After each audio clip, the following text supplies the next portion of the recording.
How to make a bigger impact. It starts off with how you speak. Firstly, quit the negative self-talk. How do you speak about yourself throughout your day? Focus on thoughts that make you feel empowered, that make you feel unstoppable, that make you feel successful and abundant. Second of all, how you speak about others. Quit the gossip. When you do this, people will value and listen to what you have to say more. Thirdly, practice your I am statements.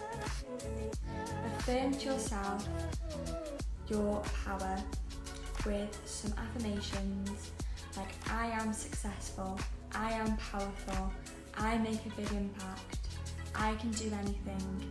The key here when you're saying your affirmations is to feel the feeling like it were real. Embody the feeling as you're saying it with absolute certainty. The more you do this, the more this will actually be your reality.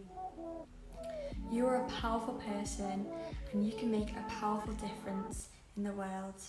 Try out these steps and let me know how you get on.